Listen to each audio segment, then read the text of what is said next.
Good evening and welcome everyone. It's January 12th, 7:10 p.m.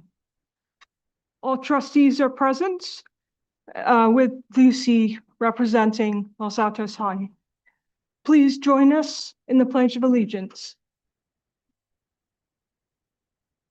I pledge allegiance to the flag of the United States of America and to the republic for which it stands, one nation, under God, indivisible, with liberty and justice for all.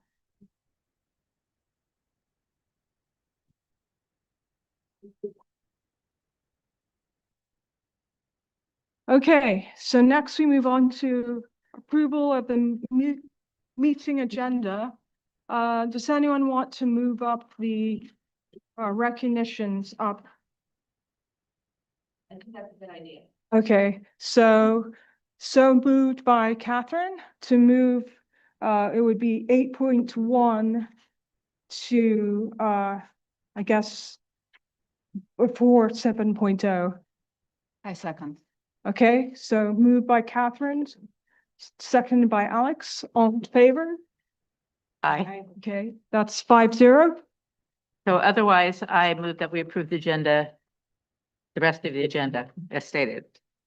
Right. Okay, so I have to report action taken out. Sorry, can everyone hear me, by the way? Okay, great. So I have to report out action taken in the closed session. So the parents of the students made a request to change the students' records pursuant to Education Code 49070. The board deliberated in closed session and voted to deny the request in full. Okay, and next is the usual announcement that this is video and live streams.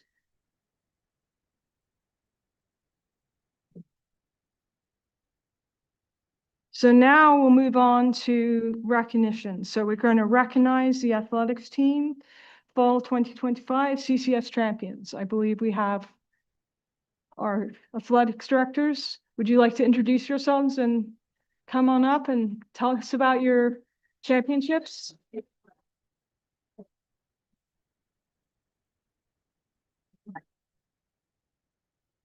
Thank you. First, I just want to thank the board for allowing this opportunity to recognize our different teams that we have here present today. They've had an incredible season and some history was in the making. And so to be able to recognize them tonight in front of the board, but also those that are here on Zoom and in the room present, we greatly appreciate that. And I'm actually going to go off of the slide that I see behind me, and we'll call up the Los Altos High School girls cross country team led by Charles Alexander and Steve Howard, who are here tonight as our coaches. And so I'm gonna ask if our student athletes can come up and stand to my right while the coaches give a quick brief highlights of the season.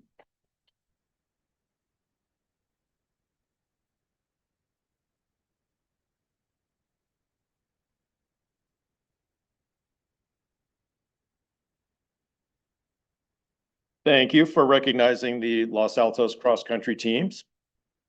Our girls team qualified for the 5th year in a row for the state meet, and that came off of a 19 league meet win streak to win the CCS and finish 11th at the D1 race at the state meet, highlighted by Sam Witelli's in 35th place.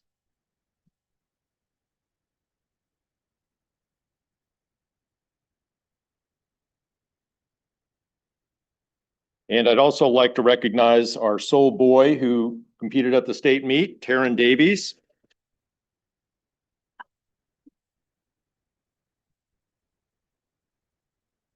Taryn finished 5th at the CCS meet in order to qualify for the state meet, and our boys team missed qualifying by 1 spot. Taryn then finished a fine 54th place at the Division I race in Fresno, California.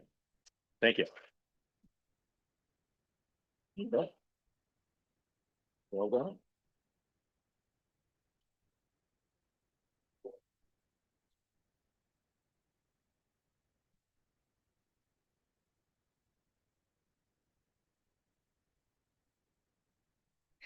The next team that I would like to call up for recognition is our girls water polo team. Unfortunately, their coach was not able to be here tonight, but their captains are going to speak on behalf of the girls water polo program. So if I could have Sophia and Kylie please come up, and the rest of the girls water polo team stand to my left.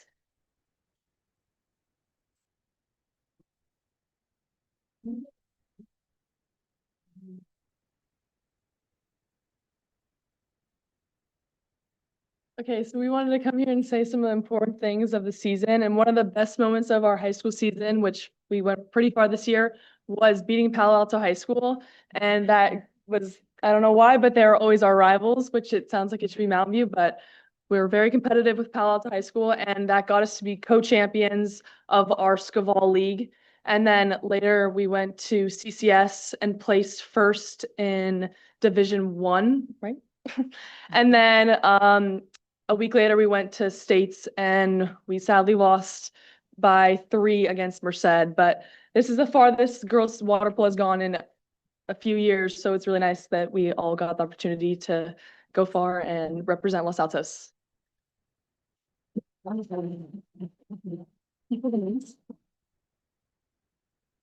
Here to represent us today is me, Kylie Parman, Sophia, Annie, Mar, Sarah, Tessa, Allison, Zoe, Liliana, Kylie Barkovich, and Aveline.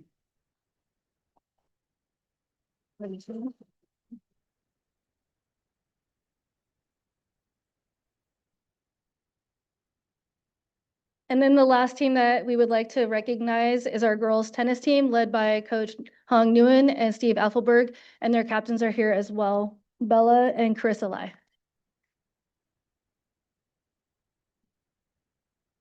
Ladies, if you'll come and stand to my left.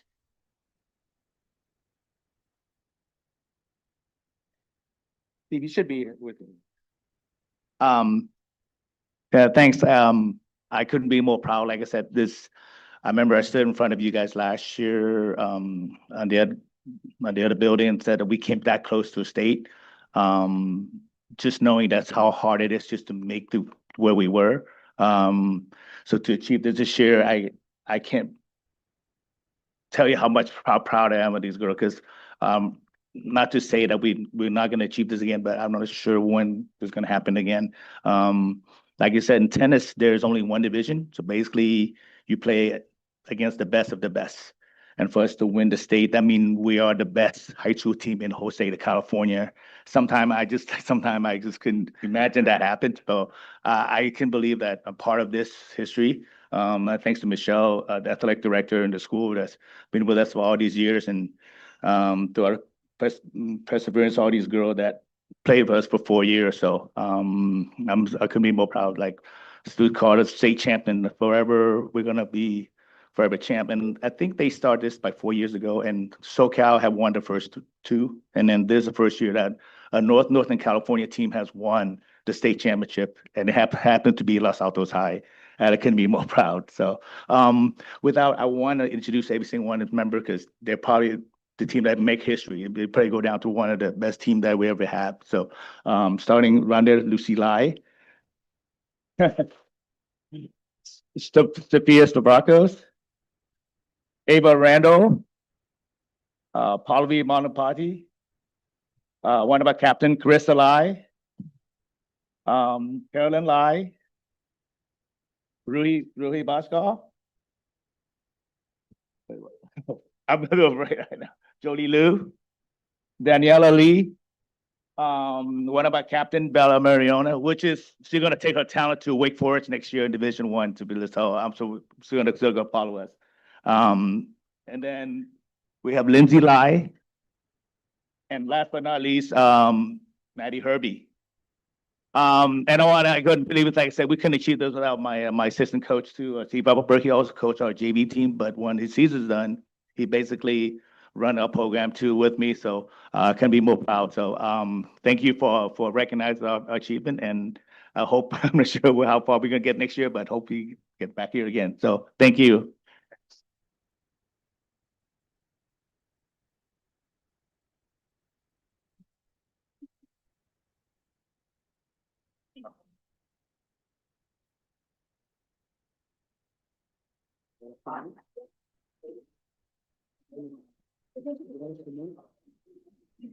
So we're gonna take a couple of quick photos. So if I could have the girls tennis team come to the front and then followed by girls water polo and cross country. So girls tennis, if you can come up to the, over here. Girls water polo, if you can get yourselves ready, because you're gonna be in the next photo, and then cross country.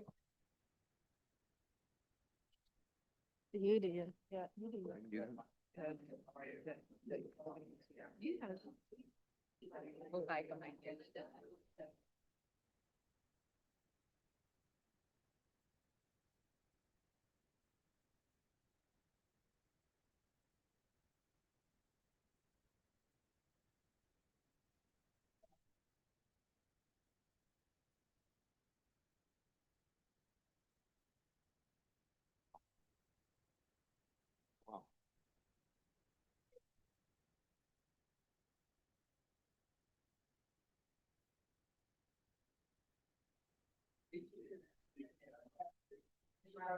Thank you.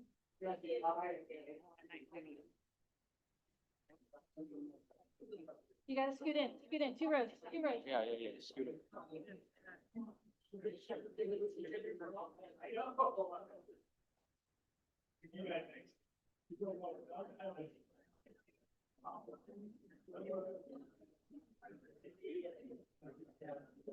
And then ladies, you can stay.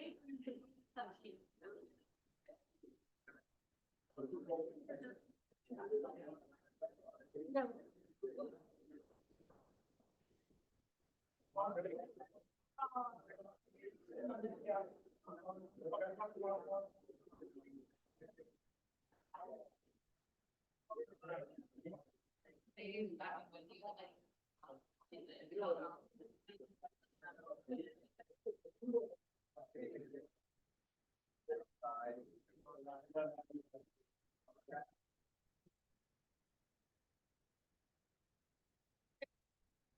Yeah. Bye, have a good night. Perfect. Stay and watch Mountain View.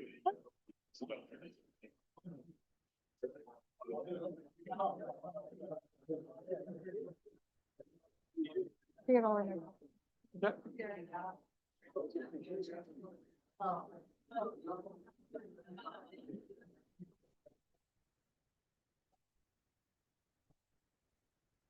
Okay, we're gonna move on to Mountain View High School.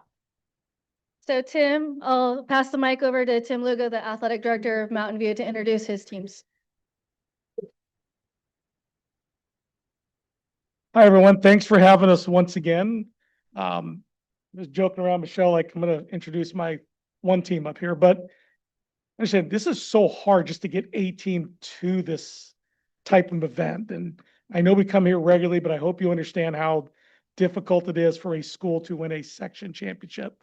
We're here for the second year in a row with our boys cross country team who repeated as section champions. Cross country is done by enrollment. So we were the smallest Division I school last year, one Division I. And then this year we leapfrogged with Los Altos because they were like 5 kids higher than us in enrollment. So we got moved down to Division II, which is a much more difficult division to win. And they won it. And they won it because this is a group and team of the most determined, dedicated athletes I watch on our campus. They're pushed hard. Coach Hubbs does an amazing job training these kids, pushing them, taking them to different events, knowing where their splits and everything should be. Their camaraderie, their culture is something that all of our teams should try to emulate. We've got over 120 kids running cross country at our school now, which is triple what it was when I got here 3.5 years ago. And a lot of that's because one, the success they had, kids want to be part of a successful program, but biggest part is kids found a place where they belong and they feel valued.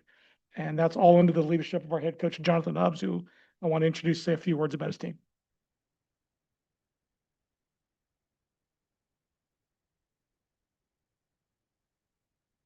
So thank you for the opportunity to recognize our team tonight. The varsity cross-country teams have 7 athletes in total. We have 4 here tonight, and I'll just read each of their names.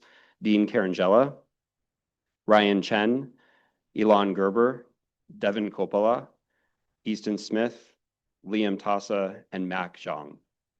So this past November, our team won the CCS championship, marking their 2nd consecutive CCS title and the 4th CCS championship in school history. They were the #1 team in the entire CCS with all divisions merged together. At the California State Meet, they finished 5th in Division II and 11th overall in the entire state of California. What makes this achievement even more impressive is how young this team is. Our varsity group included 2 freshmen, 1 sophomore, 2 juniors, and only 2 seniors. Despite their youth, these athletes competed with discipline, toughness, and maturity well beyond their years. So on behalf of the coaching staff, I want to thank the athletes, their families, our administration, and the district for supporting this program. We're incredibly proud of what these young men have accomplished and excited for what lies ahead. So thank you for allowing us to recognize them tonight.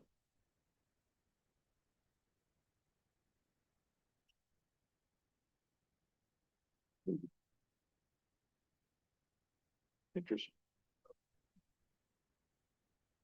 Go stand right, go stand right there in front of the board there. They'll take care of you.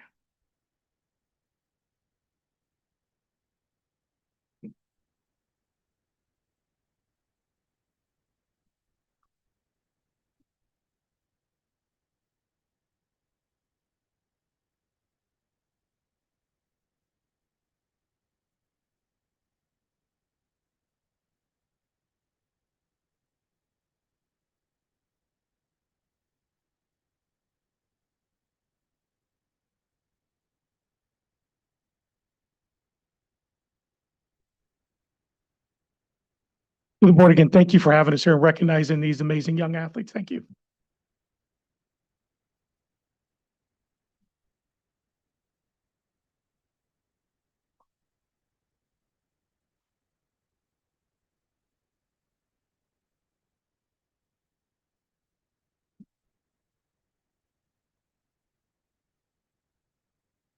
Okay, congratulations to all of our fine athletes. We know that athletes contribute to a sense of mental health and belonging in our schools, and we value all of our athletics teams. So next we move on to 7.0, which is, and then board member reports. Oh, sure. So I know all the coaches left. Nevertheless, congratulations to the athletes, but huge congratulations to the coaches and everybody at school who is involved in the success of these athletes, because it takes a lot of effort to build a program that motivates, encourages kids to want to participate, that attracts them all the way from middle school. And the fact that we've achieved so much success in various sports at schools actually speaks to the culture and the quality of the programs that coaches instill. So I wanted to congratulate them and recognize them for all that achievement. Does anyone else have any comments, or should we move on to board member reports? Okay, seeing none, let's move on to board member reports. If you have a report, if you could raise your hand. Okay, Alex. Last week, I attended the Family Partnership Council. And can folks hear me? Okay, maybe this is better. Last week, I attended the Family Partnership Council.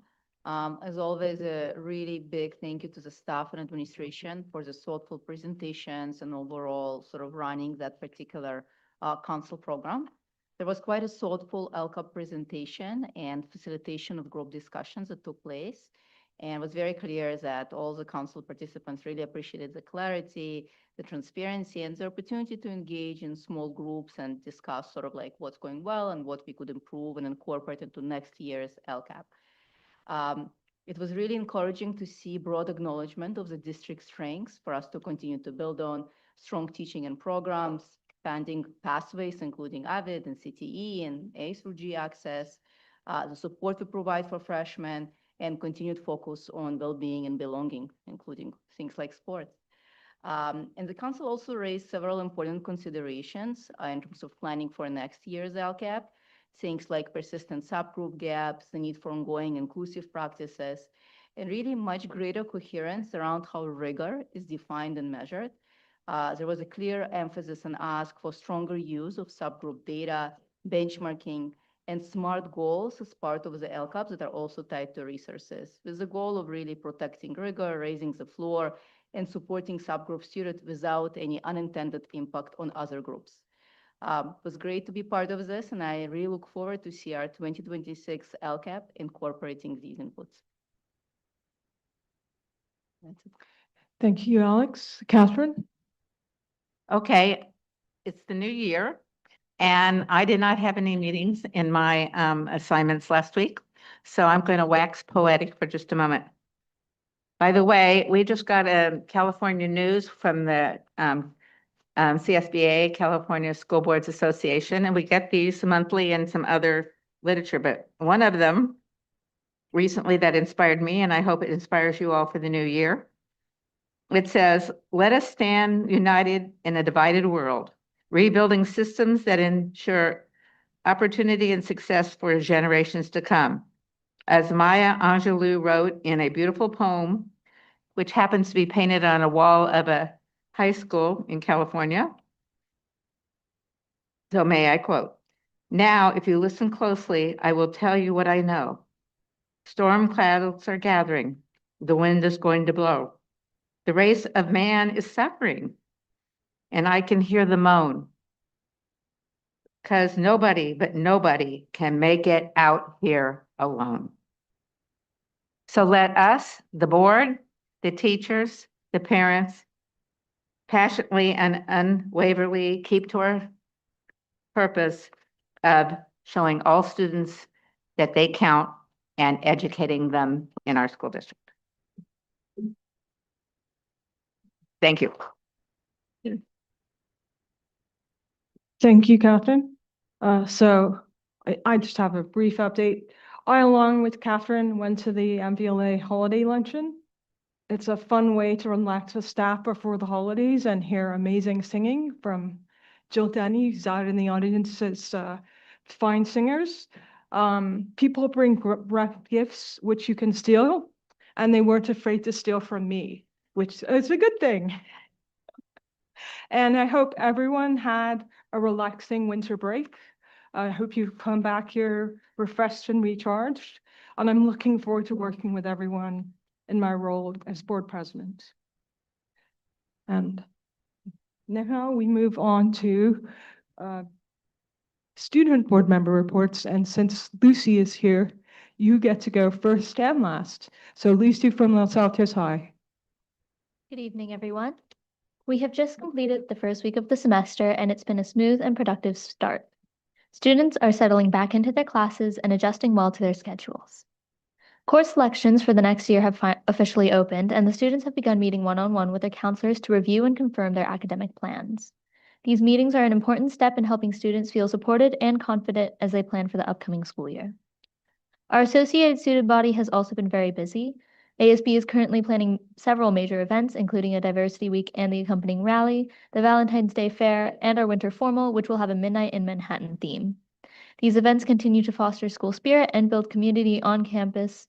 In the arts, our school musical is coming up in just 4 weeks. This year's production is Singing in the Rain, and students and staff are working hard in rehearsals, and excitement builds for the performances. Student leadership is also moving forward as elections for officer positions are beginning.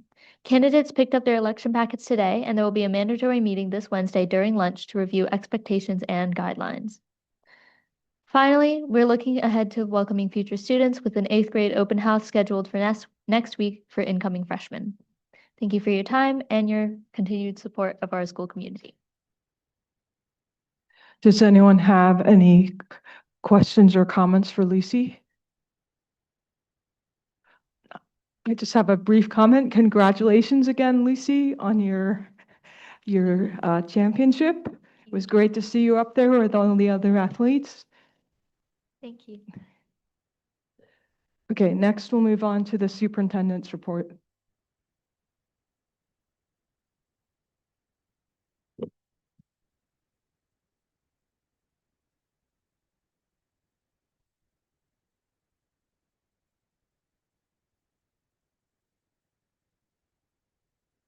Oh, there it goes. Thank you.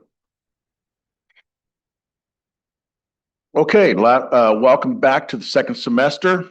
Last Friday, the governor released his proposed 26-27 budget. This is the first part of the budget development process. The next part will come in May when he gives his May revision to his proposed budget. Although a large part of the TK Prop 98 budget does not impact MVLA significantly, there are some aspects that should be mentioned. The COLA, the statutory COLA of 2.41% will be applied to categorical programs, including programs such as special education. The Learning Recovery Block Grant, which many of our professional development activities are funded by, has been extended to 2028. One of his more interesting proposals regarding the budget doesn't have anything to do with money, but it's a reconfiguring of CDE and creating a commissioner of education and to take the place of the state superintendent of instruction and make the superintendent's position more of a political figurehead. Also, in his proposal is a discretionary block grant of $2.8 billion, which could mean up to $2 million for MVLA and one-time funds to be spent over 2 years. Indirectly, MVLA is a $5.6 billion withholding of current year Prop 98 revenues as a safeguard against the bust in the AI revenue boom. This borrowing from Prop 98, which has happened over the last couple of years, may increase hardships in a lot of ADA districts. As we know from earlier this year, this will likely further discussion that we heard earlier at CSBA and in a recent PACE report out of Stanford about the concept of revenue sharing. And so it'll be interesting to see what happens over the coming months with this $5.8 billion withholding. And with that, we'll turn it over to our site leaders. Tonight, we're going to start off with adult education and Moffett High School. Ms. Vo.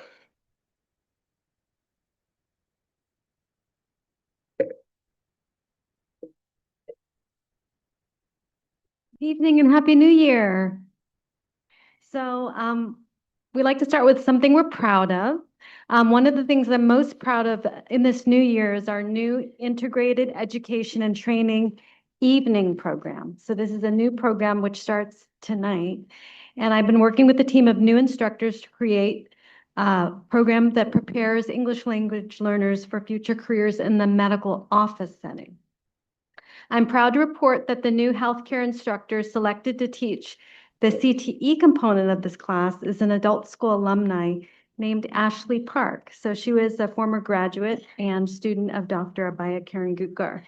I've been personally working with Ashley and our new ESL teacher, Jackie, to help them prepare for this exciting new class. And that's one of the most rewarding things that I get to do in my work is to work with teachers to create innovative curriculum for career technical education. Now, one of the things that I'm currently working on, I've spent the past 2 weeks working on our California Department of Public Health approval.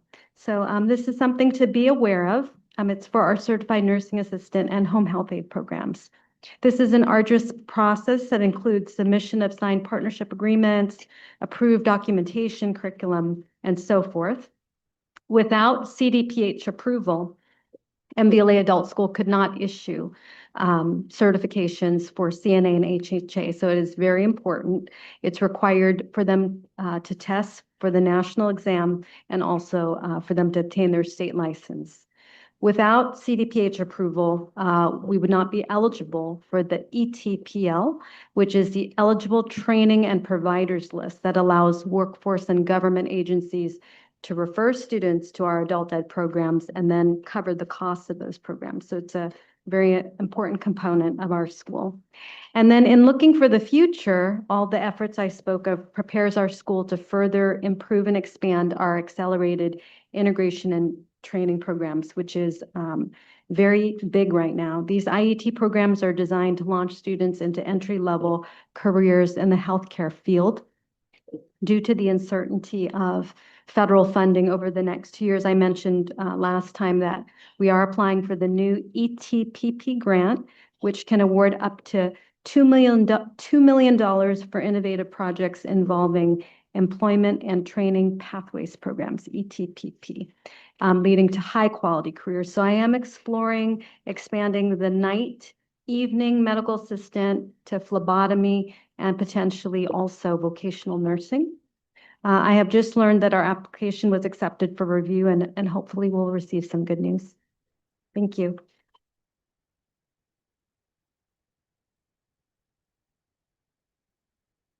Next, we'll hear from Los Altos High School and Dr. Ranieri.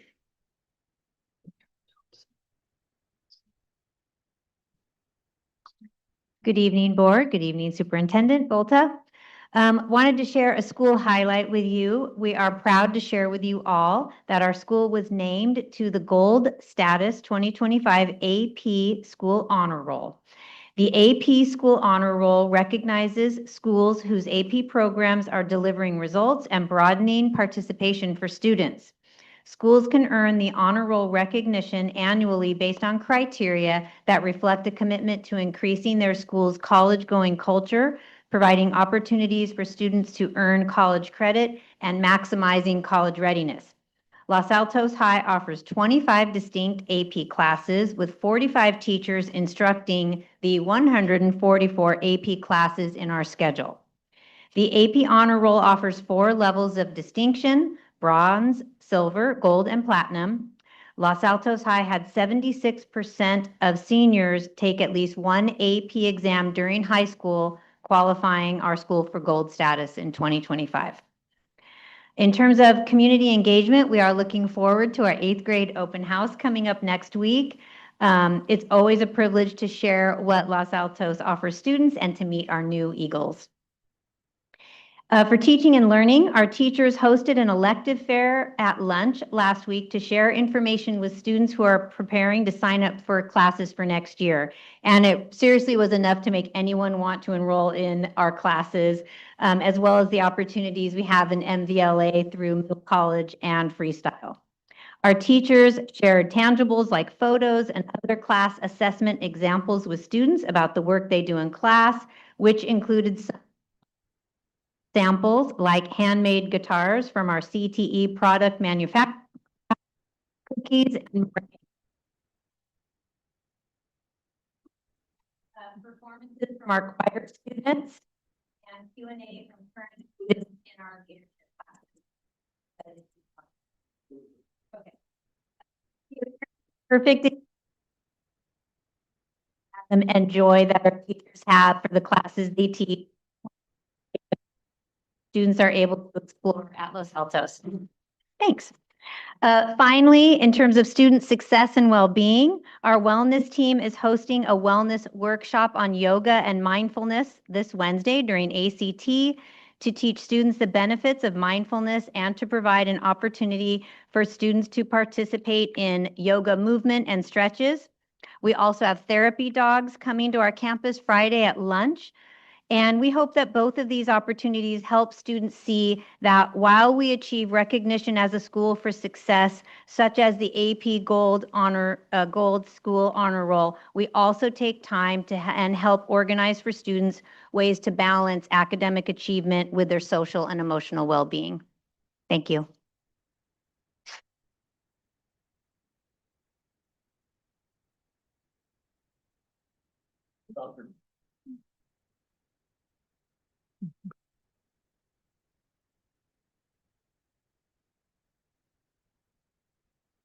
Dr. Glazier is presenting at a technology conference, and that's why Claire's not here. So representing Mountain High School tonight is Dr. Morella.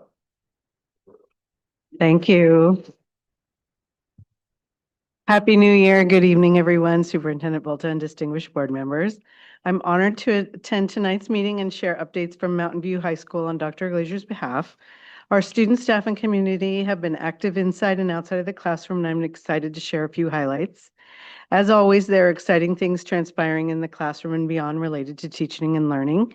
As Mr. Volta mentioned, Dr. Glazier is spearheading one of those initiatives tonight in Florida at the Future of Education Technology Conference It's a national conference that draws about 10,000 attendees.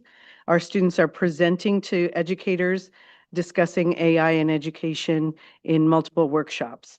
Our tech interns are also helping us improve proficiency and train students and families to use our platforms more efficiently on campus.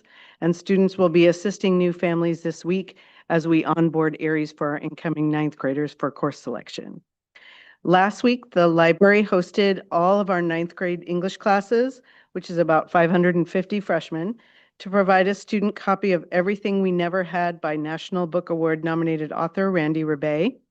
This launched our 2026 book project, which provides each student with a book that students will read together and a whole day visit by the author, Mr. Rebay, on February 26th. This has been made possible by the generosity of Mountain View High School, the district, the MVLA Foundation, and Bookshop Santa Cruz. Tim Farrell, Kim Rogers, and Taika Sue shared constructing meaning highlights at our site leadership team, led by Daniela Quinones. We'll be continuing to review how to utilize constructing meaning across departments as it relates to meeting SBAC and CAS testing standards now that testing season is coming up. We look forward to continuing this work in our Professional Learning Day in February.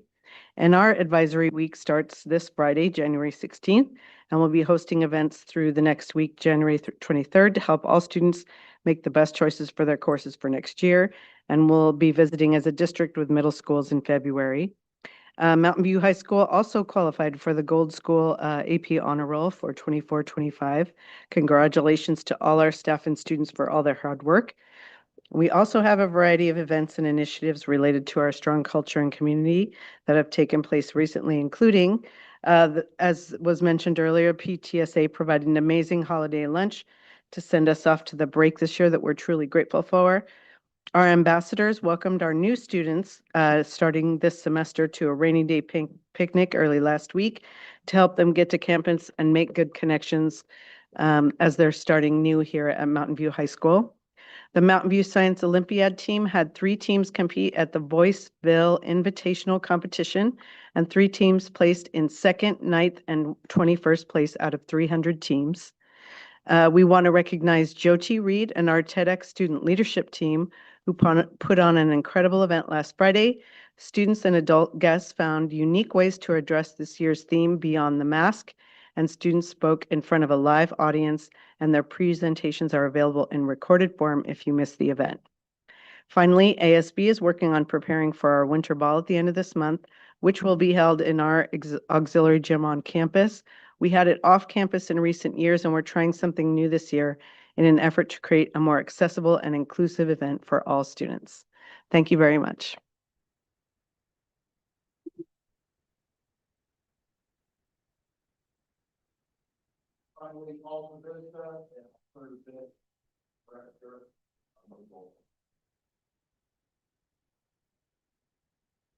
Hello, good evening. I thought I'd bring a few highlights to take with you into the coming month as you work our community. One of our alternative programs is summer school. In summer school preparation, we'll be soon pre-enrolling our fall 2025 students that have opportunity for makeup of D's or F grades in the courses we'll be offering in summer school. This is to assist counselors at our traditional sites to be able to efficiently add sections this winter as they meet with students to schedule next year's courses and around their graduation progress and plans. Specific to Alta Vista High School, community building, which is always my favorite focus. Last Thursday, Los Altos High School student community leaders joined us for a lunch event that was enjoyed by all, combining our campuses in tie-dye painting, mini golf, and basketball competition and prizes. We're also at Alta Vista High School and community building happen to be kicking off 2 pretty major programs for us this week. One of those being a new sort of beta test for mentor-tutor connection that we're very excited about, taking a cohort of 14 students through events, field trips, and small group sessions with MTC. That kicks off this week. as well as does this year's cohort for Hip Hop Academy, where students explore culture and personal expression in their reading, writing, discussion, and music recording over the course of weekly sessions that will close out at the end of April. With relation to our last alternative program that I'll mention tonight, you heard mention, and we're very appreciative of the access that alternative programs have also been able to have on our traditional site campuses, as they have already also begun the process of recruiting and engaging with students about possibilities for enrollment. Freestyle Academy of Communication, Arts, and Technology is also hosting an open house that will be February 5th from 5 to 8:30, inviting community and the public to see what Freestyle Academy is all about. So again, that's open to any community members. We often have attendance of students that are in 5th, 6th, 7th grade planning for the future, and it just makes for an exciting night. Thank you.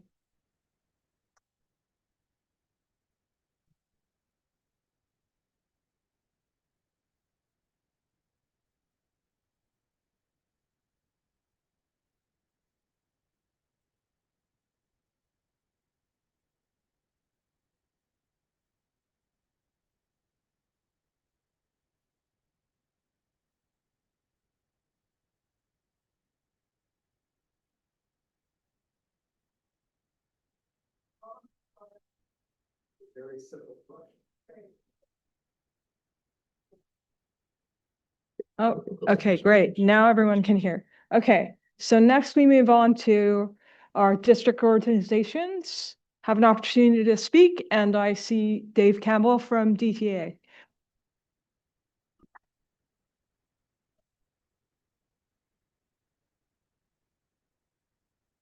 Good evening. Thank you, trustees, Superintendent Volta, for the opportunity to speak tonight. Before I get to my organized notes, I just was reflecting, we had a room full of students and it was pretty awesome. It's inspiring to see so many kids just doing their best, living their best lives, and we get to just watch it all happen. It's a great joy, and I think you should hire us in addition to just attend these meetings and clap loudly for the kids that we love, because it's pretty awesome. I was also thinking that with all those students in the room and all these teachers in the room, I guarantee that one of these teachers is their favorite teacher, Mr. Hyken, Miss Kim, Miss Carmagno, Dr. Wharton. You know, there are amazing teachers behind me. And, oh wait, those are all social studies teachers. Sorry. And then I think that another random thought, our budget's actually increasing.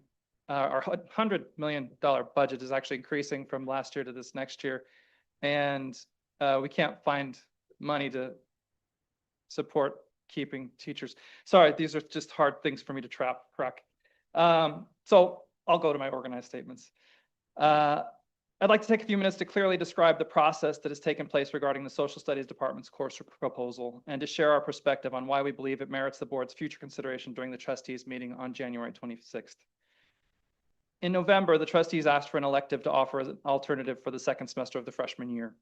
The MVLA social studies teachers developed and submitted a proposal that was based on parent input from multiple public comment sessions.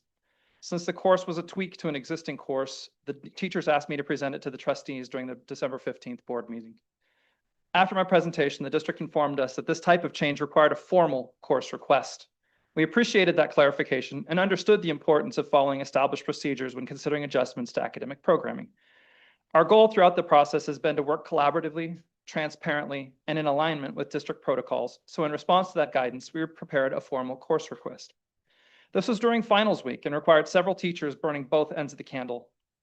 Thank you to those of you who did that.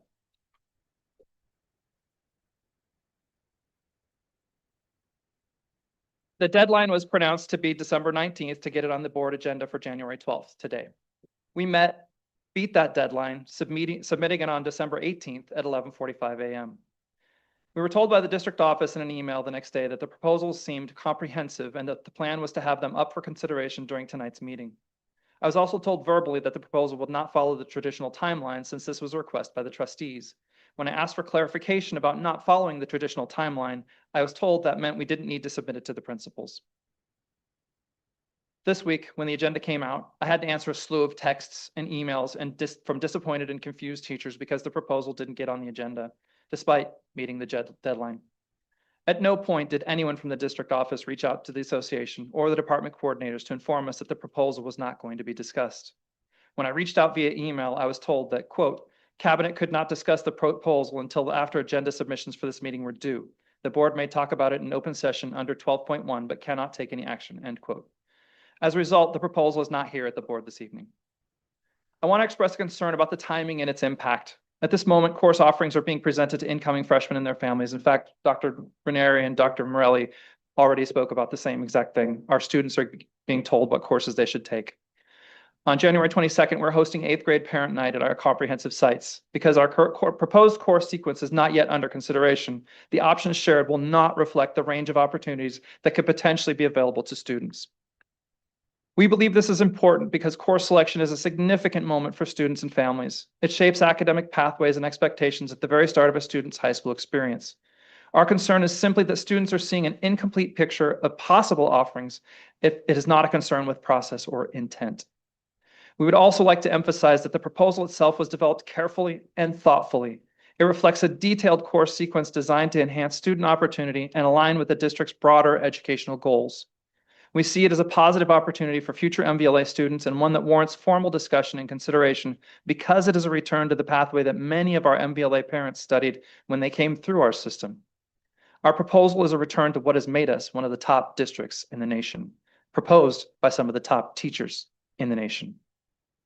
For these reasons, we respectfully ask that the board consider placing our course proposal on the agenda for the next regularly scheduled meeting on January 26th. We welcome the opportunity for a full review, discussion, and any feedback the board or district leadership may have. Thank you for your time, your service to the district, and your continued commitment to supporting high-quality academic opportunities for MVLA students. We appreciate your consideration and look forward to continuing this conversation in a collaborative and constructive manner. I would like to close my comments with, over the last couple months, have met with every single one of the trustees, and I am absolutely convinced that every single one of you who's sitting in front of me is dedicated to providing the best educational experience for our students. I was really touched with some of the things I learned about you personally, your connections to the district. I mean, I got to be honest, Vadim, I didn't know you had a kid at both comprehensive sites. That's pretty awesome. I really enjoyed the time, and I look forward to having more meetings with each of you. Thank you.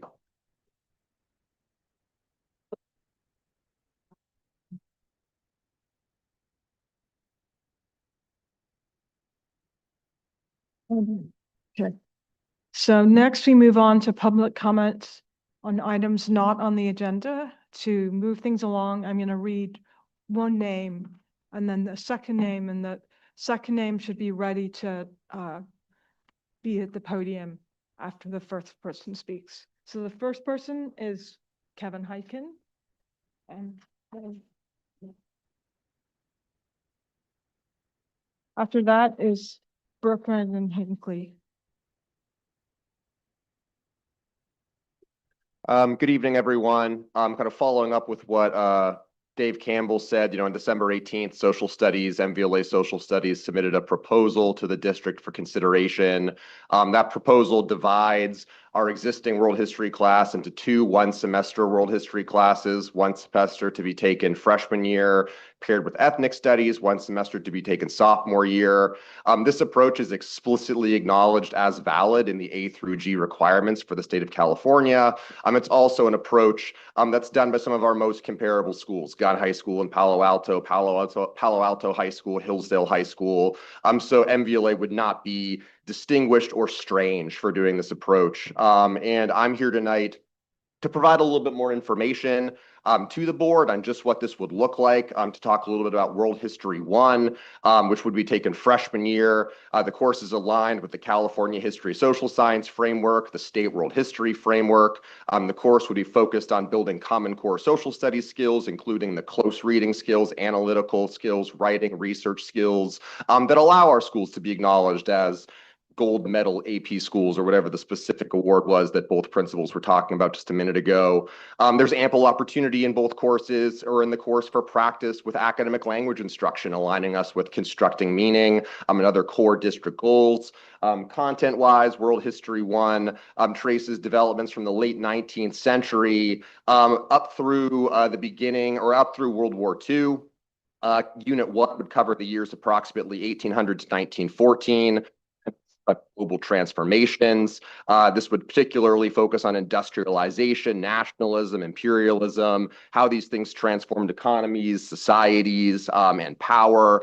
The course would take a truly global approach, allowing for people to look at Latin America, Africa, Asia, how these developments challenged empires, hierarchies, how the rise of nationalism reshaped identities.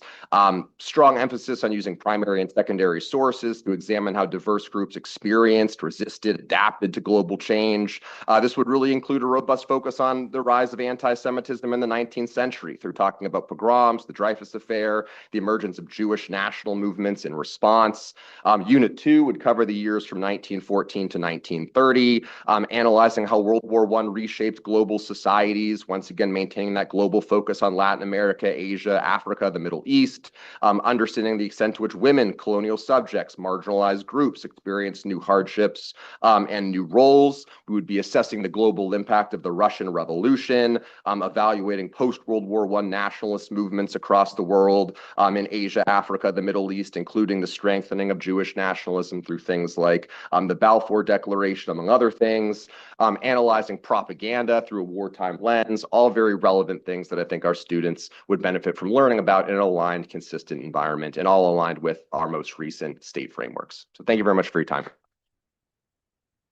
Okay, next we have Brooke Megan Hinkley, and then after that we have Martha Hyken.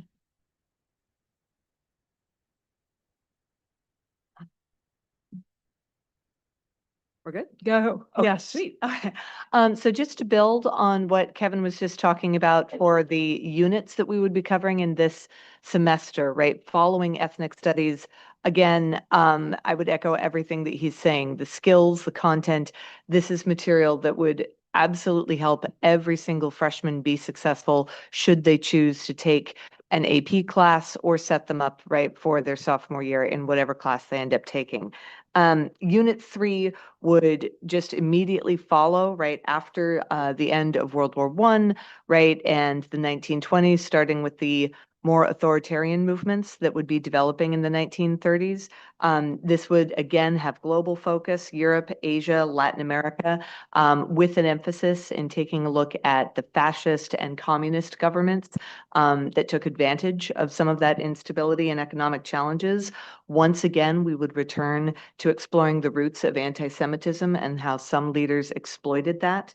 A big Socratic seminar that we would have, and that's been extremely successful in the past, because this class is again going to get to benefit from a lot of hard work that's gone in over the years previously, is taking a look at how totalitarian leaders gained and maintained power through a series of primary documents that the students have just absolutely loved. They have shined. They've been absolutely very successful. And that's something that we would like to keep.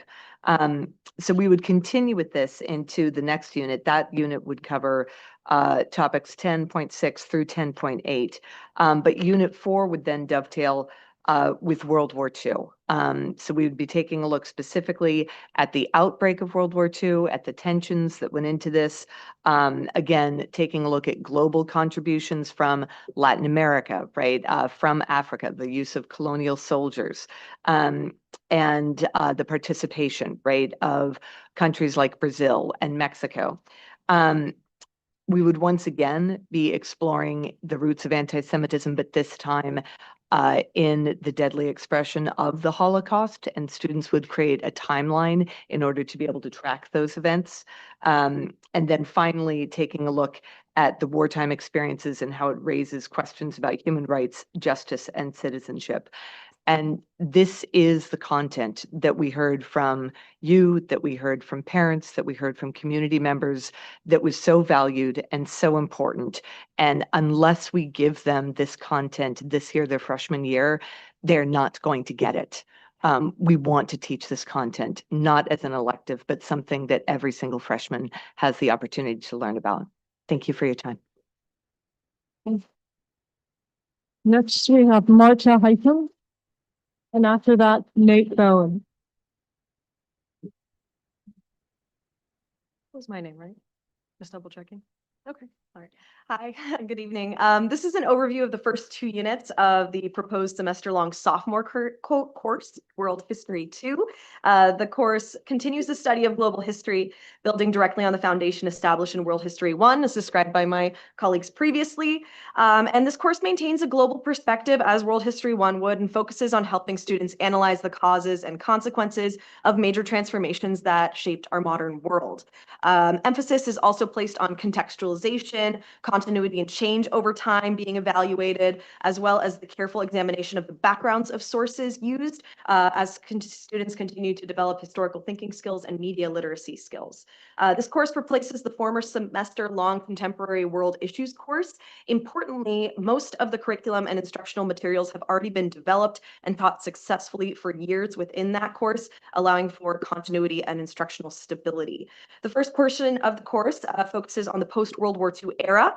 Students examine how World War II reshaped international politics, economies, and societies, and how new global institutions and conflicts emerged in its aftermath. Instruction would emphasize historical inquiry and the hands-on use of primary and secondary sources, and the importance of the consideration of multiple perspectives. Unit 1 would focus on the period from 1945 to 1955. Students study the creation of international institutions such as the UN, early efforts at international cooperation, and post-war agreements that shaped the emerging global order. They would also examine how shifting power dynamics accelerated decolonization movements in Asia, Africa, and the Middle East. These topics are presented in a factual, age-appropriate manner, emphasizing students' understanding of historical context. Unit 2 would cover the period from 1955 to 1975. In this, students would analyze the Cold War as a global competition between the US and USSR, focusing on the ideological, economic, and military differences, and how those differences shaped international relations. Rather than viewing this period as solely a US-Soviet conflict, students would examine how nations in Africa, Asia, and Latin America and the Middle East navigated these superpowers' pressure. Some case studies would include regions such as Egypt, Congo, Vietnam, Cuba, China, including major developments in the People's Republic of China as an emphasis. Across both units, students engage directly with historical sources to develop critical thinking skills, evaluate evidence, and understand how historians create interpretations of the past. The course does not promote political viewpoints or contemporary policy positions. Its goal is to build historical understanding, analytical skills, and respectful discussion of complex global history that's shaped our current world. My colleague Nate Bowen from Mountain View High School will explain and describe the following 2 units in his public comments later. This course proposal, importantly, is aligned with California history frameworks, as well as state and national skill standards. Thank you. Okay. Next, we have Nate Bowen, and after that, we have Julie the It. All right. Good evening, everybody. I'm Nate Bowen, Department Coordinator at Mountain View High School. So Department Coordinator of Social Studies, excuse me, at Mountain View High School. I got the last 2 units of our second course here in World Studies. So Unit 3, kicking it off, it's going to be social movements, resistance, and the decline of the Soviet system. At the end of this unit, students are going to be able to evaluate the impact of global social movements on human rights and democratic change, as well as the social, political, and economic factors that contribute to the collapse of the Soviet Union. Something in that unit we would have would be an essay on, for example, an essay on resistance to apartheid using primary sources. Students would answer the question, how is apartheid in South Africa resisted? Okay, so that's Unit 3. Unit 4, we got globalization, technology, and new world orders, 1990s to 2000s. At the end of this thing, students are going to be able to explain the political consequences of the end of the Cold War and the emergence of a new global order. An example lesson in this activity in this unit would be a Model United Nations activity, where students represent different nations addressing a contemporary challenge. Okay, so that's that. Those are our courses. This might all kind of seem kind of unconventional, that we're kind of going a different route here to get these courses in front of you guys. We wish it was a different setup. We wish we could have, our course proposal kind of formally done the old-fashioned way. But if you think about it, this is an unconventional situation from the get-go. I mean, we created this course out of, thin air 5 years ago, custom made for this, for this community. Faced a very difficult political climate when that course was being taught. 2 years go by and it's reduced to 5 credits. So that's unconventional. And it's an unconventional situation to be facing a PKS or whatever you call it, where, potentially social studies teachers could be moved around or, worst case scenario, lose their job. So we think we have a proposal that works. As I mentioned at the last board meeting, we got almost every social studies teacher to get on board with this thing. We're talking 34, 33 people. If you put all their collective, teaching together, we're talking like 350 years of teaching experience behind this idea. So, this is not coming from a place of lack of experience. All we're asking for at this point is fair consideration. This morning, I heard a quote that I thought was pretty appropriate, and it just stuck with me. I just want to share it with you. This is from a political scientist from Hungary. His name is Balint Magyar, and this really beautiful quote about democracy. And since we're in a democracy here, you guys are elected officials who get to make decisions. His quote was, "Deliberation is an expression of our obligations to one another." And so, I ask you guys, what message is being sent if we don't deliberate? What are you guys expressing to us? And, secondarily and finally, I feel like we've earned, that obligation from you guys to have a fair deliberation on this. So thank you for your time and good evening. Next, we have Julie Yip.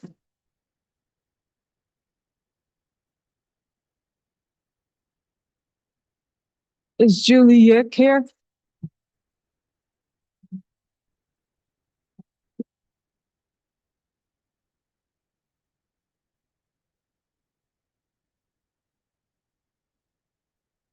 Good evening, trustees and Superintendent Volta. My name is Dr. Julie Yick, and I'm one of the social studies teachers at Mountain View High School. First of all, thank you for your ongoing leadership and service to our community, and thank you to my colleagues who are here tonight.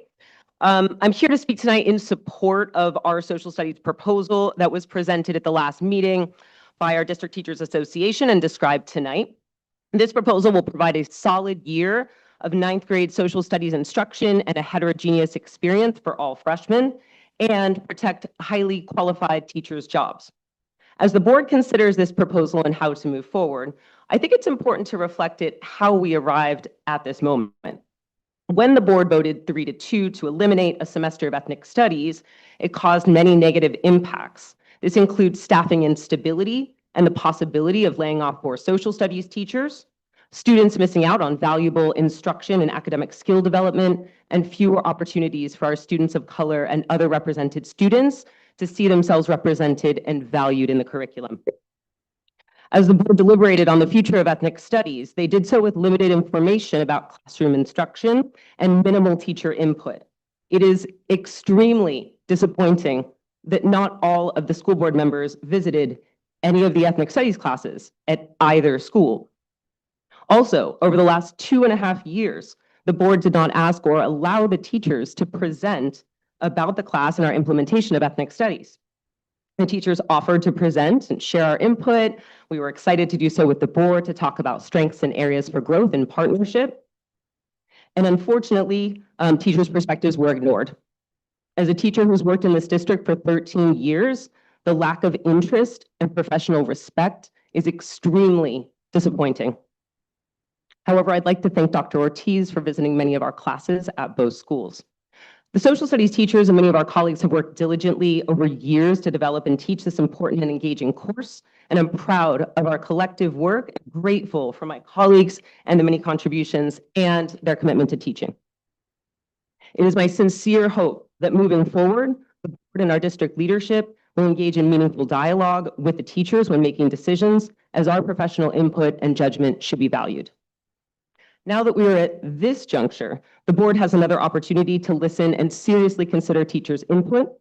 This proposal brought forth by DTA is an opportunity to hear teachers' perspectives, respect our professional judgment, and take action to move forward in a positive way that supports students and staff. This proposal will provide a full year of heterogeneous social studies instruction for all 9th graders, ensure that all students learn about the Holocaust and world history in their freshman year, and protect hardworking teachers' jobs. This is a solid plan, and I urge the board to put this proposal on the agenda for the next meeting and to vote yes. Thank you.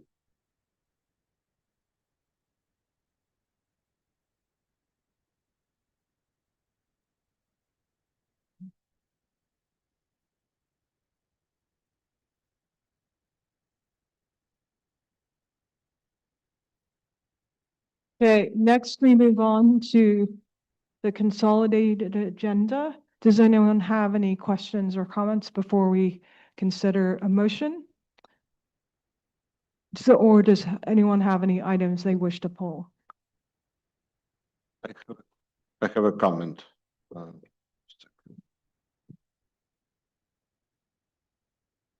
I'll let people exit and then comment.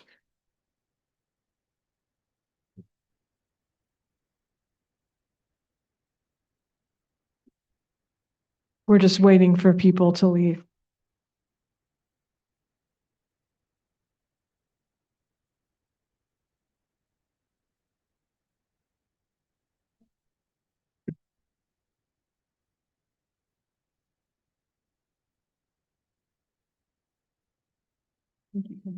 All right.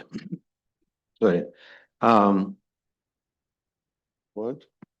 You guys don't want to move up? We will. You're really far away. Are you waiting for a teacher to call you out and say, move to the first row?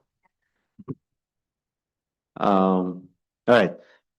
Yeah, so I want to offer a comment about 9.7 because several parents expressed concern or I guess questioned why ninth graders who are practicing sports at a pretty high level cannot be provisioned out of the PE. So I was looking at the change in this policy and I looked also at California guidelines, California State of Education guidelines. And I learned something for myself that I wanted to share in case those parents are listening and So with respect, Vadim, I think that means you want to pull it, which is perfectly fine. So let's pull that item and then let's move on. Because it sounds like you have quite a few comments, which is great, but if it's easier, let's pull it. Yeah, so let's just pull that one. Okay. So do I have a motion to or does anyone want to pull anything else? Okay, so do I have a motion to for the consolidated agenda with the exception of 9.7? I'll motion. Okay, motion by Vadim. Do I have a second? Seconded by Alex. Lucy, how do you vote? Okay, board, all in favor? Okay, that's 5-0. Okay, so next we'll move on to 10.0, which is items pulled, so that's 9.7. So Vadim, please continue with your comments. Okay, thank you. So what I've learned is that the state of California considers physical education and athletic activity are two different things. And that's something I didn't recognize for myself.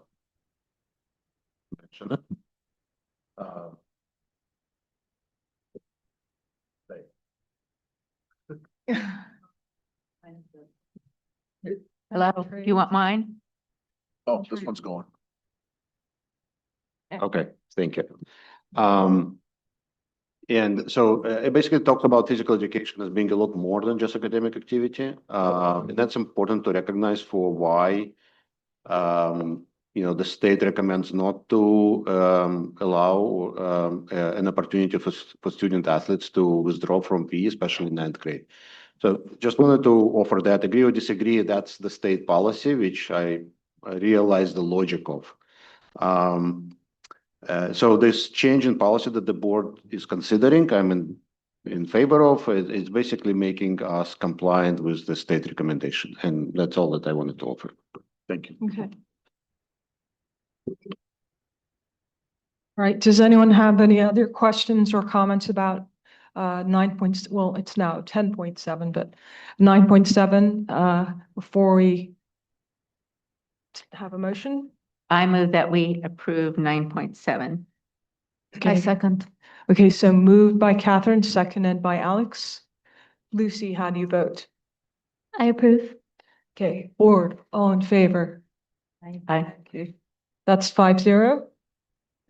Okay, next we move on to 11.0, business action items being presented by Mick Matheson, and it's agreement between Mountain View Los Altos High School District and probably get this name incorrect. Something, sorry, I know that it's been said many times. QKA, thank you. QKA to provide architectural services, the replacement of the Los Altos High School scoreboard, excuse me. Yes, we had a family that wanted to make a large donation to our aquatics facilities. They did not understand everything that went into facility requests, including DSA, prevailing wage, things of that nature.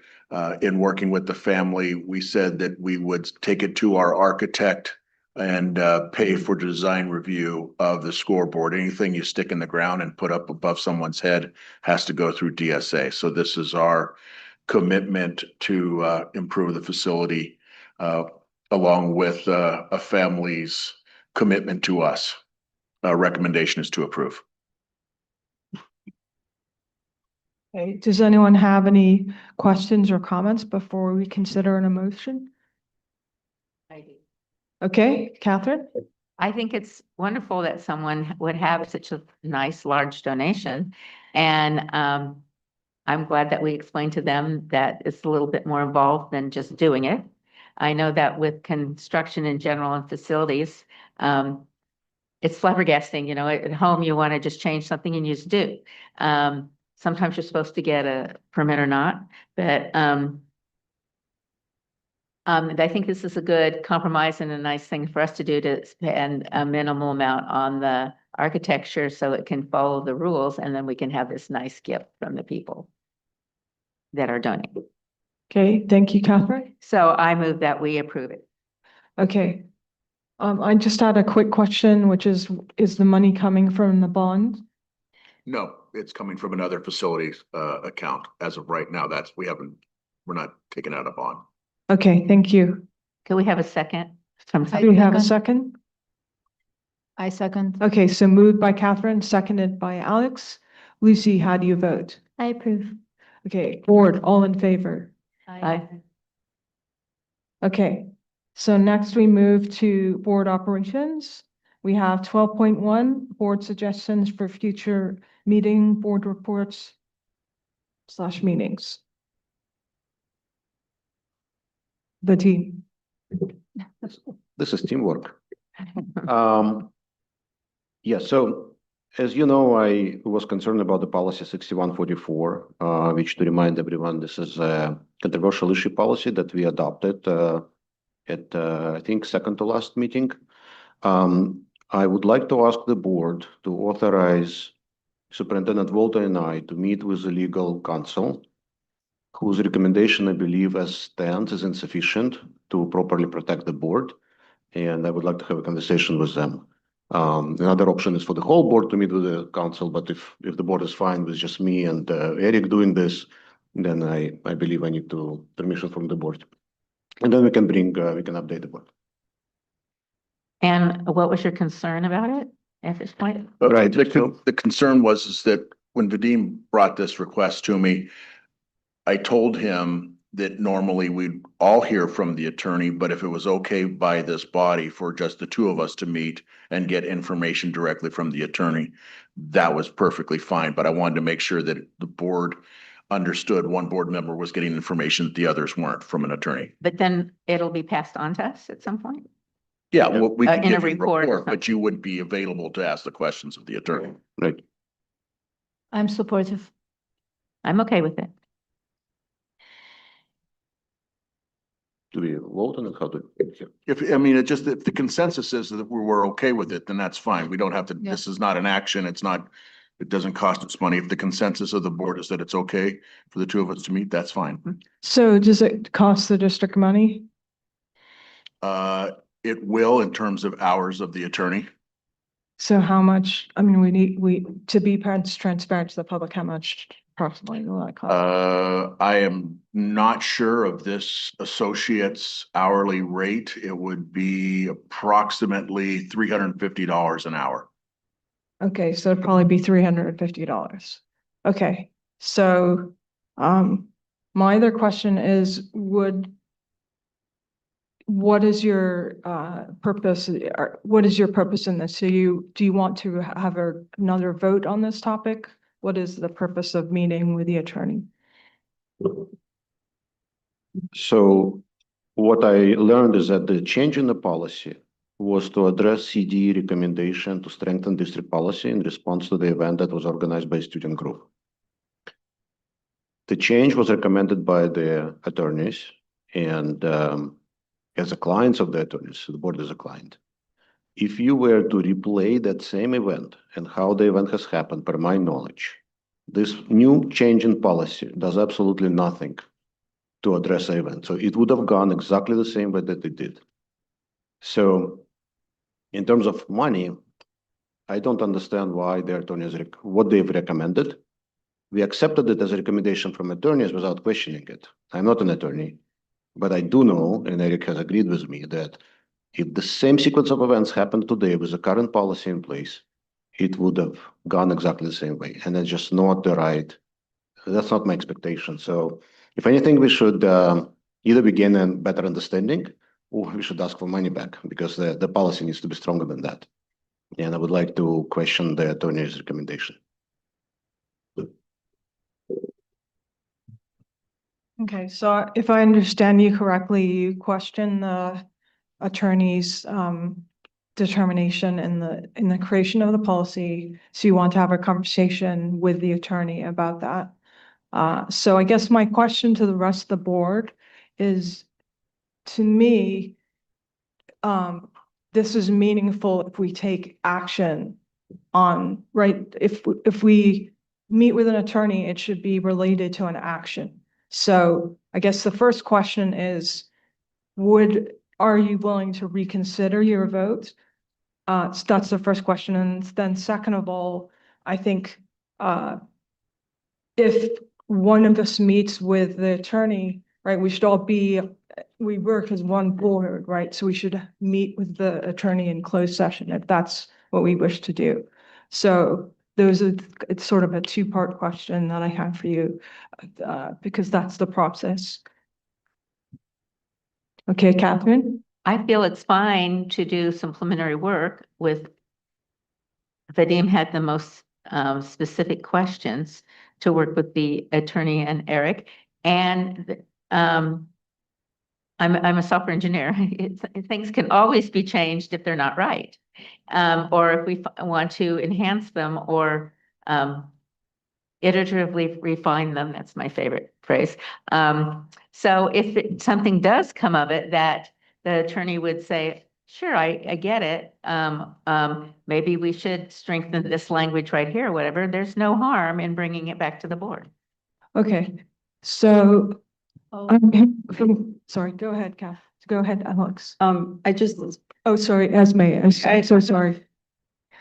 I agree with you, Theta. I think if we're not going to take different action, I'm not sure that it's probably worth the resources. I do recall, and Eric, can you correct me, that you did consult twice after the board had asked questions to you, and I think you were able to go back to them after our first reading. That is correct. So I just, and part of what I think the discussion was at the time, I think we can't prevent everything. And a policy necessarily, I don't think will ensure that as strong as it may be. So I hear the need to want to understand a little bit some of maybe the guardrails in which, or the parameters in which we have to work with, but I don't know that we're gonna arrive at a completely different action. Well, Chairman, I'm very supportive in pushing in another sort of meeting exploration of how we can further push and iterate on this policy. I'm completely in agreement with the team that were something of the same nature to happen, this policy does not protect us at all. And I do see other districts having different policies that, to me, as a non-legal person, feel more protective. So I would like to see if we can identify improvements to this policy, and I would like to take action on it if we do identify such improvements. If I might, just as we're talking about it, because we're talking about the effectiveness of policy. We have a cell phone policy. If we measured it in effectiveness by how many students followed it, that might be a greater priority. We have a graduation credits policy. Not all of our students meet it. So if we're measuring the effectiveness of, we have policies around employees and acceptable use of technology. The policies in themselves are what should happen, what legally we can do, what is in our purview. If it's ineffective or if people break it, then they're breaking an effective policy, and we can take actions based upon somebody not following our policy. So if there are questions about the legality of freedom of speech for after-school activities or when that speech can be limited, those are acceptable. Those are questions that I can continue to work with the attorneys on. But if it's how do we make a policy that people are going to follow or so on, then I don't know that we're ever going to get the answer that we want. And so I think not trying to sway board member Katz from talking with our attorneys, that's fine. They'll say the same thing to him that they said to me, but I just feel like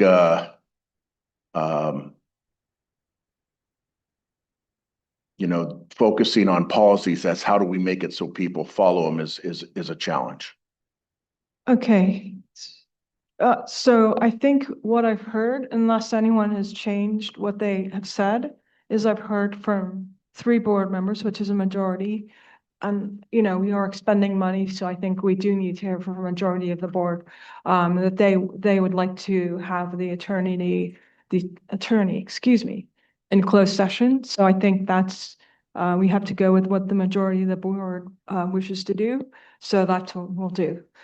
So it'll be, I think, to just put bounds on it, also on our time, a maximum of an hour. I don't think it's going to be an hour, because that's a really long time for clip session, but a maximum of an hour. So a maximum of 300. So because that's going to be my Dutch. So I want to be next one. Yes, sorry. I just want to be transparent with the public also about our expenditures. So we are saying we're going to spend maximum of $350 to directly consult with the attorney in closed session, as the majority of the board has requested. Okay. Are there other suggestions? Are we still on 12.1, but different situations? Yes, that's why I asked. I would like a report on, or another meeting on exactly how, if we did do, what's it called? The FER, no, what was that called? Sorry, what are you asking? The possible layoffs or not, whatever that's called. What's that called, Eric? The layoffs, No, I mean the procedure you go through. the PKS layoff. Oh, PKS. I don't know why I thought it started with FKS, but I would like a report a little bit more on that, and what a projection would be on the number of people involved in open session, plus some possible mitigations, such as the new money that we got from, or hopefully are going to get from the state with the governor's new budget on a temporary adjustment for this next year until we get settled in on a new plan. So thirdly, I would actually like to recommend that we ask the Social Studies Department again to recommend something as an elective. Okay, so to your first question, I believe, Eric, I'm gonna ask you, I believe that we need to discuss that in closed because it's a personnel issue. Is that correct? Anything identifying names, yes. Not names, I mean, just the, Processes, and the proximate numbers and stuff. the number based upon sections this year would be 4. Per You mentioned school? that before, 4 total for the Oh, district. Okay. In process, I'm sure HR can present how the process works. Potential mitigations, you identified one with the one-time monies. That's that could be a great use of that fund. So if we could just have a little review of that for people, and then also, I am somewhat disappointed because we specifically, and the social studies departments said we had asked for an elective, but they decided not to give us a proposal that included an elective. I don't even have anything to pick between now. I have that proposal or nothing. And it's hard for me to decide. Or it may be hard for me to decide.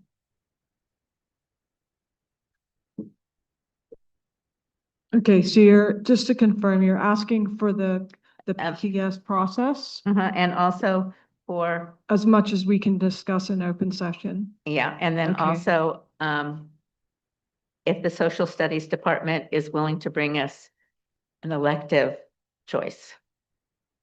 Okay. Is that the consensus of the board to send back to social studies? Sorry, does anyone else have any comments? My comment is that the curriculum process is that staff brings forth a recommendation, and that is what I'm looking for. So a recommendation for curriculum, which would include, I mean, like constructing meaning, for example. Terry came and recommended constructing meaning to us. So this is, or actually a couple board meetings ago, we had courses and Terry presented them to us with recommended them. So that's the course approval process. So I think I agree that we haven't changed graduation requirements in a long time, but even so, the process of course approval and sequencing is squarely in staff's domain, and staff needs to come back with us and tell us like what their recommendation is. So I think that's what I'm looking for. Theta, of course, that would be the process, but there's nothing for the way, unless Terry has something up her sleeve, there's nothing else for the administration to recommend if social studies staff has given us one choice. So then the choice would be for the administration to recommend yes or no, rather than give us a couple choices between things. I'd rather see that. Put it that way. Yeah, I think that's the issue is like. That's what I'm trying to say. Yeah, so. Okay, We have one proposal yes, that does not meet what the board asked for. So we either bring that, or we ask social studies to come up with an outline of a social studies elective for next year, or we do nothing. Those basically be the options that we have. well, do nothing is a choice, I guess. I would say that the process has always been, and I don't see why we would change the processes that staff, i.e. usually Terry, but I mean, there's a whole there's a whole process that happens behind the scenes that the board is not responsible for, right? We're just responsible for sitting up here and hearing a report from Terry typically, who comes up and says, these are the courses, I recommend them, we ask questions, and, that is the process. And we did have a lot of questions about constructing meaning, right? It was a whole new curriculum for the whole school, but it came with a staff recommendation. So I think that is the process. And so I'm just asking the teachers, actually everyone, to just follow the process, because that's what we need to do as a if we, I guess as a process-oriented person, right? I mean, we set the policy, right? And then the implementation is staff's purview. And I don't want to confuse our roles by having the board decide on something that staff should be recommending to us what the correct course of action is. Okay, so Theda, let me put it a different way. That staff would come to us with a recommendation, but I would like to hear the rationale on why they said that or didn't say that. And given that what the board asked for was an elective and there isn't one to offer, so what is there's going to be a rationale on how come we're not going to have an elective? Because even though that's what the board asked for, I mean, I would want to hear with the recommendation why or why not this administration is going to recommend it, is what I'd like to hear. Yeah, I think we're saying the same thing, Catherine. Yeah, I agree. Maybe what I'll just add here is I think the board already took a vote on the credits, high school credits. I think that's the extent to which the board's involvement needs to be. I think how we arrive at those credits, how students arrive at those credits, I think can be figured out by the staff, the folks who have the expertise, who have degrees in this. I don't think the board needs to get further involved. I will say that as much as possible, we should be leveraging the talent of the district. So I think avoiding layoffs as much as we can, and that is coming from someone who voted for the year-long course, because I think that was an important implication in all of this. So if other board members think differently, I would encourage you to speak up now. I want to concur with what Eric said, and I think a couple of you and make it clearer.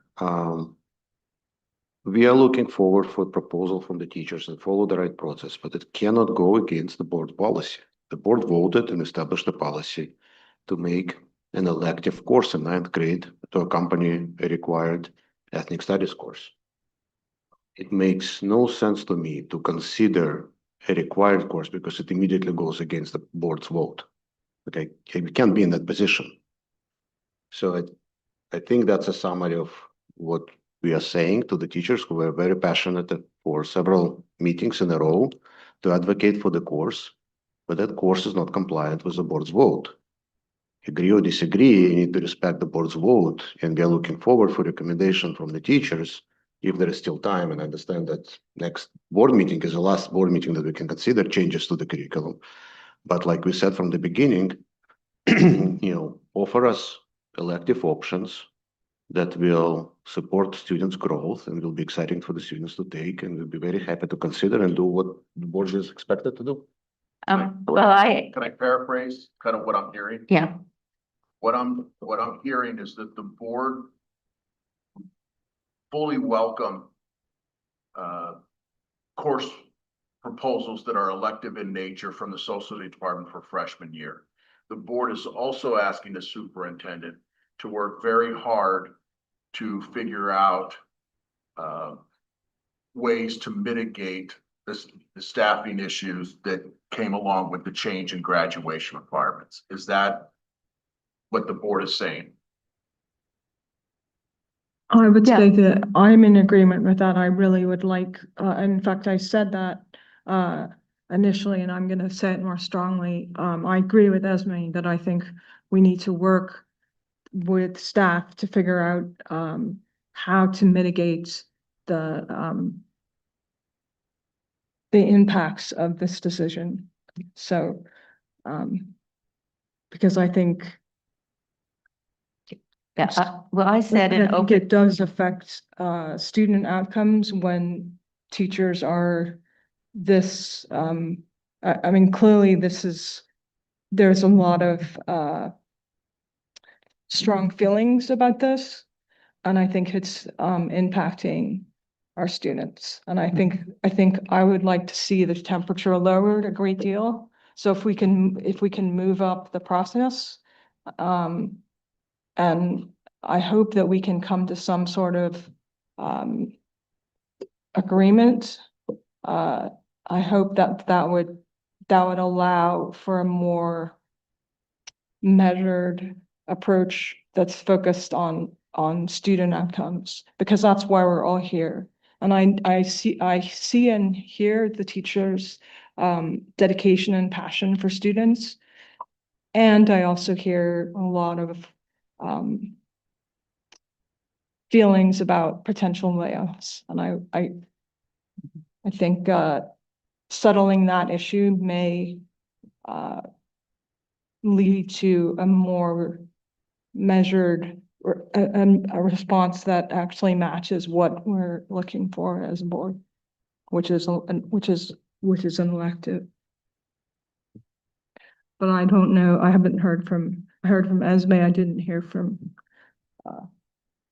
Catherine or Vadim or Alex. So you may be thinking about it, which is fine. yeah, you did hear from me about what?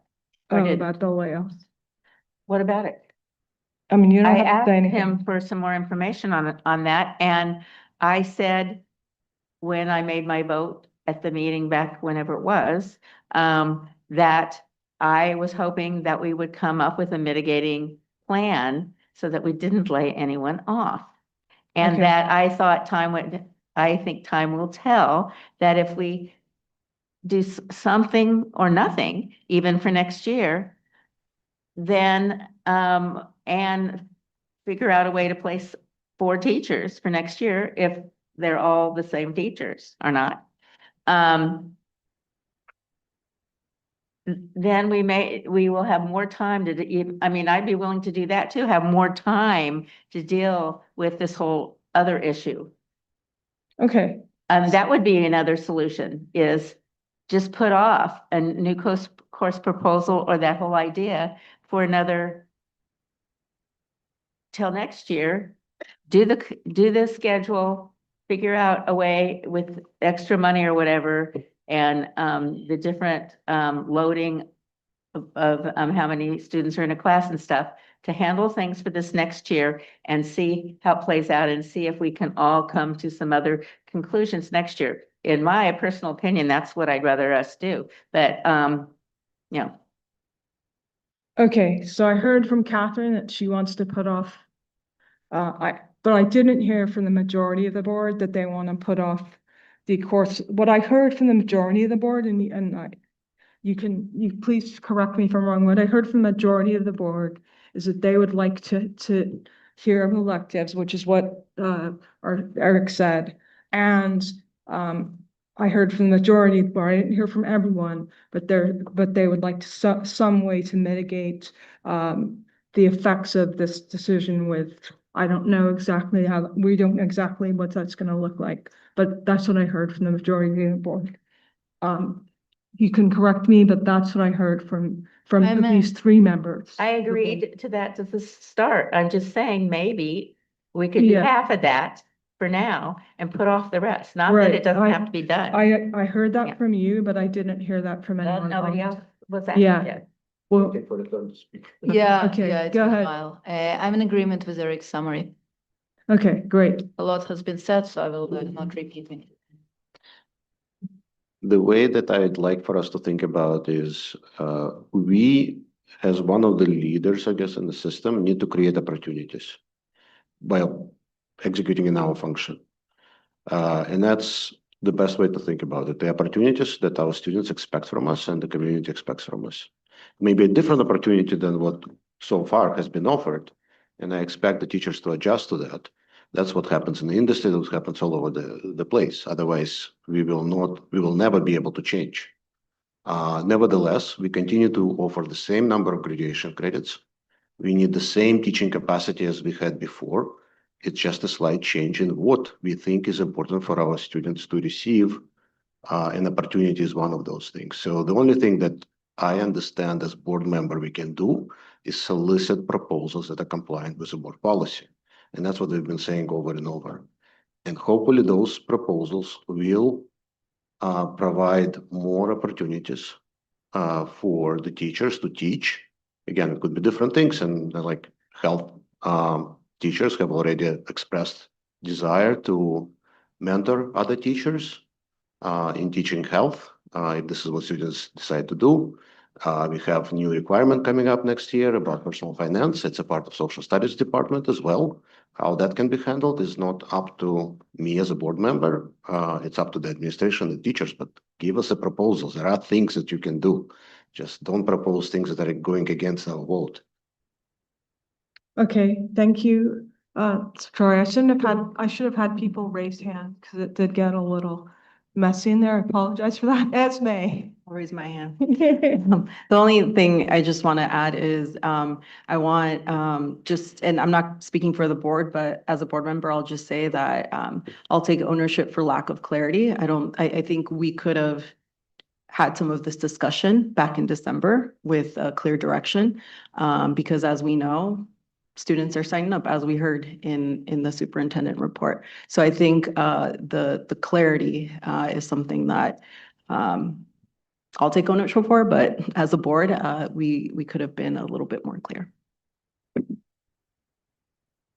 Okay, does anyone else have, so we're starting to get a little bit into deliberation, so I think we should probably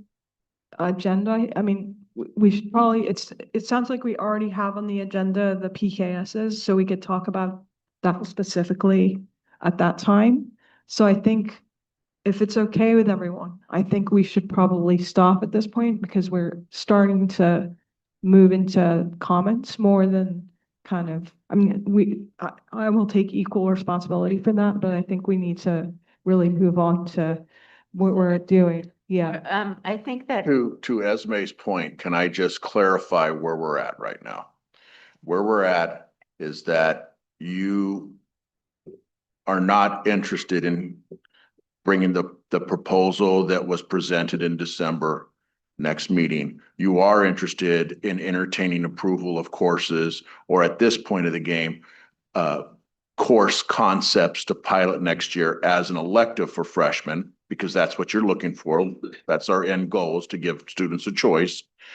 And you have all said that you want myself and Mr. Matheson to look at every possible way to avoid a layoff of teachers for next year. Those are the two things that that has been very clear to me so far.